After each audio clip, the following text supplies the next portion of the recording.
we're going to be kind of respectful of the environment, and we're going to talk to you about how you might want to start. Well, there's kind of 2.5 ways of doing that. So if we have a look about where we are today, then we are, oh, sorry, standard thing. Got any questions, pop them in the chat. I'll take a look. Rav can let me know if there are. We'll pick them up at the end, and we will leave time for Q&A at the end as ever. So, right, so where are we at? So last week we talked about what is data governance operating model. Rav took you through that. We introduced a slide about the components of that operating model. We're going to go back to that today to explain to you which bits of those you need to do when you're thinking about starting, because you don't need to do them all. Next week, we're going to talk about how do you scale. So this is kind of the bridge between what's an operating model, how do you scale it, this is kind of how do you introduce it, okay? So there are essentially 3 ways that you can kind of start with data governance, start to build the capability.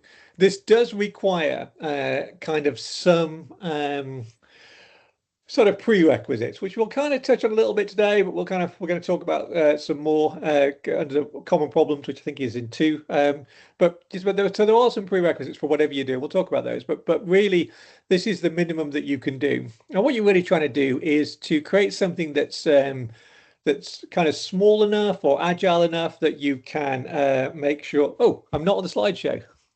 Is that right, Rav? Oh, we're not on the slideshow, are we? Thanks, Rav. Since those slides literally just came off the press. Sorry about that. You want to do something, regardless of whichever approach you take, that's going to be big enough that people notice it, but is small enough that you can do it. So I think the term agile here, definitely in the original meaning of the word, just kind of finding a route through the university that allows you to do those 2 things. So the things that most people tend to go for, we talk about quick wins, and I do say it may require a definition because a lot of the quick win stuff's kind of been done. A lot of quick wins are kind of not sustainable. They don't really fit in with anything. So when people say, well, the quick wins, what am I going to see in a month? And the answer is probably don't do this. You're really kind of playing, for a slightly longer period here. I mean, you certainly want to see change in the first kind of 6 months, but there is some startup activity which we'll talk about, which you can't kind of get rid of, and that you're going to need to do. So in terms of the quick wins or the things you can do quickly, the things that people generally look at is regulatory stuff, and that's really, I would say, the primary drive for data governance at HE is probably data futures, and it is that thing about getting assuring the return, getting some improved data quality for other stuff, but primarily assuring the return, taking some of the pain of the stuff out where it gets very compressed towards the end of the year. So I would say that's the one that tends to be the most, but probably the one that in some ways might be harder now because a lot of people have kind of gone down that route. Certainly funding, access to funding, degree apprenticeships is a classic example of where the funding is a lot more complicated than kind of standard undergrad, and does require a lot more governance around the data, around the contracts. There's lots of data that flies about between employers and all that stuff. So certainly funding, and I would say primarily if you're starting to look at degree apprenticeships, DG is absolutely fundamental to that because it's a whole bunch of stuff that's probably not very well looked at the moment. And then we see a lot of people looking at league tables, kind of other external surveys, kind of ways to improve the position in those tables or to reduce the amount of effort that goes into doing that. So they're just 3 kind of sort of themes.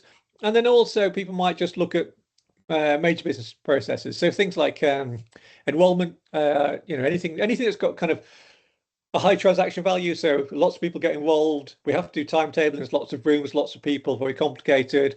Whenever we do report and dashboard stuff, we're always kind of cleaning stuff really late, all that kind of stuff. So things that where it can show by improving the quality of the data, improving it before the process runs, or maybe using it to establish how well the process is run, are going to be things that people will notice. They pass that test, they're big enough for people to notice, there's a big enough audience to do them, and they shouldn't be impossible to do, but some of these things are very complicated, and you kind of get into them and suddenly it's really hard to fix. I don't know if it's certainly I know somebody, we tried to fix the system where people were allocated their cards for access to buildings and library, and it ended up being way more complicated. So certainly there's some of your quick wins. I'm sure you can think of some more. If you can, pop them in the chat. You can build a pilot project. So this is where you kind of try and think about a project that is something that you can do that it would be new for the university, or kind of a reboot, or something that they don't currently have.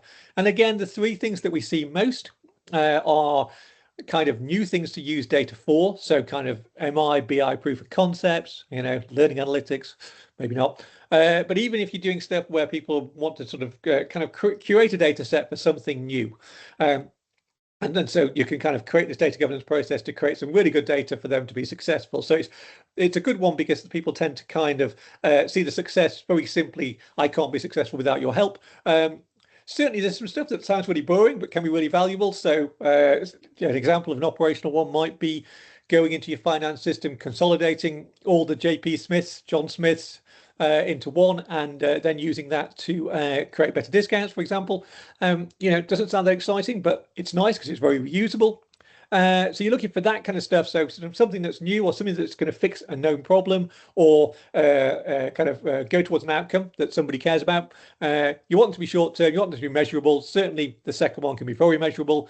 You want it to engage somebody, at least somebody quite senior, that sees the value of doing things differently. And if there's something that's already going on that you can go and help with, which kind of bleeds into the bottom one here, where people are struggling, but it's quite high profile. And that's kind of where the bottom one comes into, which is where you can work with a project, you can look at an initiative that's going on, and then you're just trying to identify kind of data issues, and you're not trying to apply a whole framework. You're just doing just enough DG. So that might, we're kind of giving you some examples there. That might be assigning accountability for data, sort of creating your stewards. It might be building a quality log, just so you can evidence, when you can see and you can agree and prioritize the issues that need to be fixed. And you're looking to resolve those using sustainable solutions. So not kind of one-off solutions. You're looking to really create something that you can then reuse elsewhere. So in all of these things here, a lot of this is about reuse. It's about when you start the capability, you don't want to keep building it in blocks of one. You want to be building a bit and going, where else could I apply this capability to? And then it's the whole thing about showing the value of doing things differently. The specific things about the project you need to be super careful of is not to become a creature of the project. You become a resource, people love you, you're fixing things that can't be fixed by anybody else.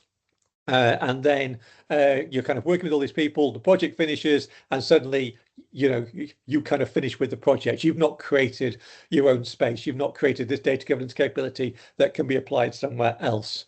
Anything to add to that, Rav? I know I've, as usual, gone through that super quick. I would just add, I think I say this quite a lot in these sessions, but push on open doors. So anywhere where you think you can get your foot in and start to kind of make some impact, but also be welcomed and supported to make an impact, use that route, because you don't want to use a lot of energy and time trying to convince people that this is something you need to do. It's something that can be, it's something that should be easily implementable in terms of getting through the door. Yeah, that's a really good point. Yeah, that's a really good point. So how do you do that? So last week we introduced you this diagram, which said here's kind of the operating model in the middle. So there's your sort of 16 things that you need to do. So 12 things you need to do now. And then there's some stuff on the left we've talked about doing data strategies. We have not talked about assessment, maturity assessments yet. We will talk about those before the end of this series. And so there's the startup activities I talked about in the last slide, and then some ways of measure them. So for any of these three ways that we talked about, you're going to need to do some of these startup tasks. So you're going to need to say which domains are involved. Is it admissions? Is it student enrollment? Is it assessment? Is it finance? Is it HR? So what's my scope? What's my coverage in terms of my domains? And when I say understand that, I can then work out what do I need in terms of owners and stewards. What kind of fit of people in roles do I need? Remember the roles we showed you last week? What's my fit of my roles to the problem? Because if I don't have these people that can kind of enact the things I want to do about fixing data quality issues, writing business glossary entries, doing some training, whatever those things are, I'm not going to have a capability. So I need to get those people on board. And again, how much of the operating model do I need? Do I just need the left-hand side that said the owners and the stewards? Do I need a data governance manager? We'll be coming back to that later. in a later webinar. The answer is yes, you do. But do I need these other groups? Do I need this high level group? Maybe I don't need those. I can use the project board. So the idea is a bit like Rav was saying, pushing an open door, just kind of doing enough, understanding what the whole model is, but understanding just what's the minimum I can do, just enough data governance, just to say it's a different thing. It stands in its own right. It has its own features and benefits. It can be reused for other things than I'm doing right now, but it's not a massive new thing for the university. It's treading that line. It's quite a tough line to tread. And we think that translates into how do you do that. Once you've kind of done this and worked out your scope and what's in your model, you can then, there's some kind of activities that you will be needing to take over. And some of these are going to feel like one and done. So kind of startup activities. So, you're going to need to work out who your owners are, your stewards, how to mentor them, onboard them. You're going to your ongoing operation will probably be primarily about quality management, about how do I fix quality issues. You might do business glossary as well, because that might be something you need to do to resolve it, but it's always data quality logs. So that's something that's going to be permanently going. That's an iterative thing. Understanding your DG roles and explaining them to other people. So that's the other two green boxes, kind of explaining to the wider university what the DG roles are, and specifically with your information governance people, if you have them, your DPO, explain that you're not treading on their feet. And remember, last week we talked about this briefly, and Rav's written a really good article that we put up in the resources section of the website that really explains that in a lot more detail. So that's kind of the operating model that you need to be thinking about. It still probably feels like a big thing. It's hard to say how long that takes, but it's not you can do this, start small. You can kind of get something going in a couple of months, and then you can kind of start showing some improvements in a couple of months after that. So it's not we're not talking about a massively long program, but it's not started today, see results tomorrow. What else we got on this, Rav, to help people out?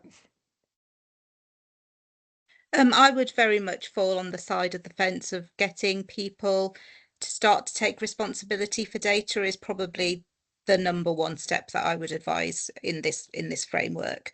And just to reiterate what Alex has been saying, this isn't about a formal rollout. This is about getting your foot into the door wherever you can. And it's about changing the culture and shifting the understanding of the language when it comes to data.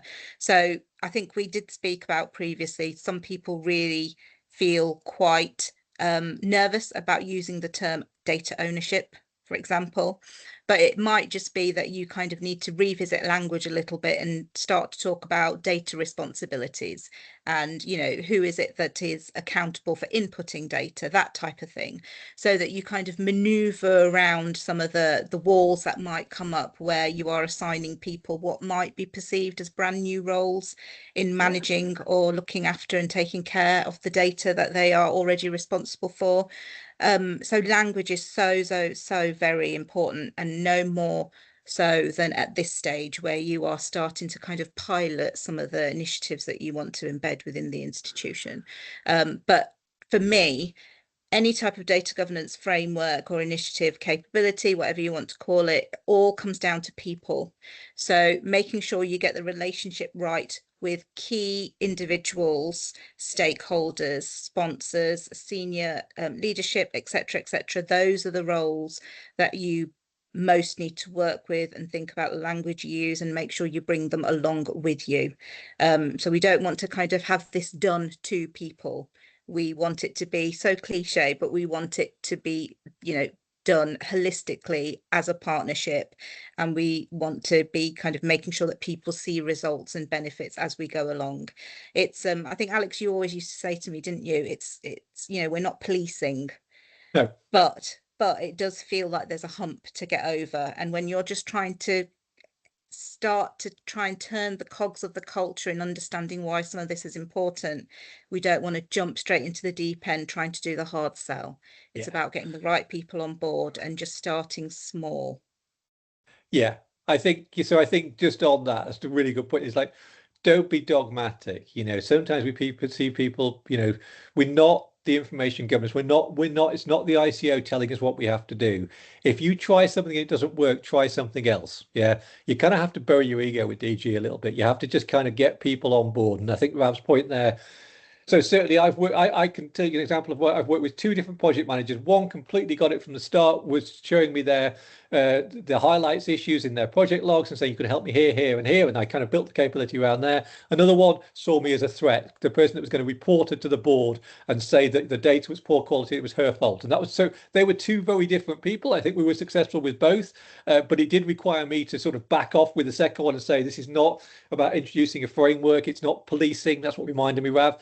Lesson learned for me that there's you've got to kind of work out how to help people and for them to know they're being helped. So we've always said technology is very important in data governance, but it's never going to save you. It's a people business. So hopefully that makes sense. So yeah, I think that's kind of probably all we're going to talk about on the model. Again, we've got a vote for you here. So we were interested. So, Rav, you talk about the votes because you have all the spiel about what we use the data for, and I always forget. Yeah, okay. So as per the other webinars, I've popped a link into Microsoft Form. Now, there are two questions here. The first is, what type of initiative do you think you'd be able to start to pilot some data governance capabilities through? The three examples there, what Alex has just been through, anything that are quick wins, anything where you've got to kind of scope out a data focused project from scratch, or anything that's currently in play that has some data dependencies and you might be able to be brought to the table in terms of discussions and piloting some of the capability. And then the second part of the question dives a little bit more into the operating model. So I know that there's a lot in the framework diagram that you've just been talked through in the previous slide. But we want you to have a think about which areas of this framework do you think would be more challenging to implement on a more informal basis, because this is very much about starting small and about testing the environment for data governance. Which areas of the implementation piece, predominantly in the middle square there, do you think you will find more challenging than others? So again, this is about enabling you to be able to create a narrative around any future discussions that you have in your institution, but helping you to kind of think through where some of these challenges might be and where some of the opportunities might be to kind of get your foot in the door will really help you to think through a design and a pragmatic approach for getting some of this started within your institution. So hopefully everyone can get onto that link there that I've posted. Again, it's optional, as we say every week. You do not need to add your email address. If you don't add your email, you'll not be able to answer the questions.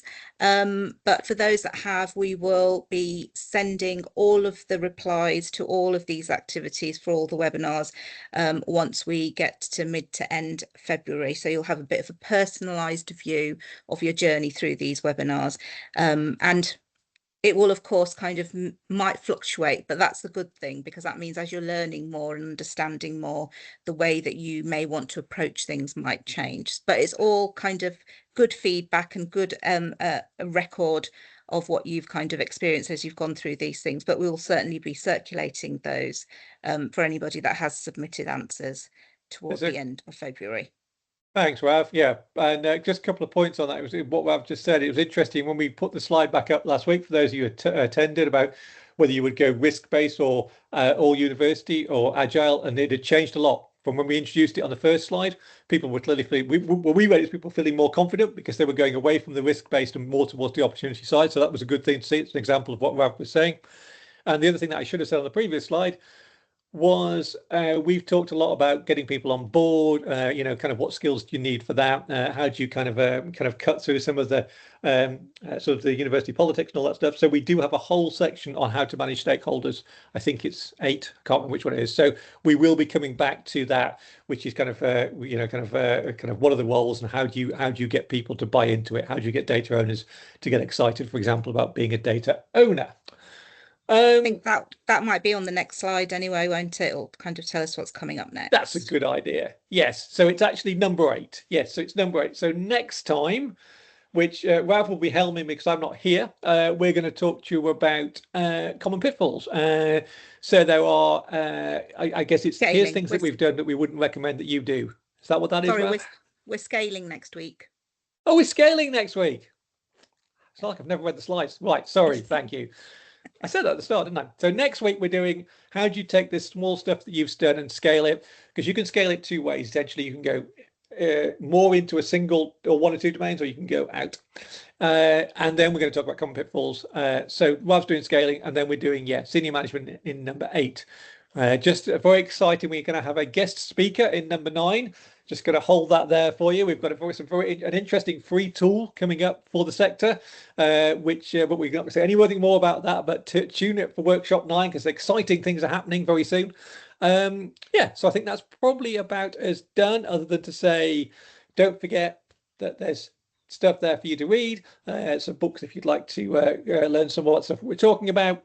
If anybody has any questions now, anything specific you'd like to add, just drop us an email and we'll take a look.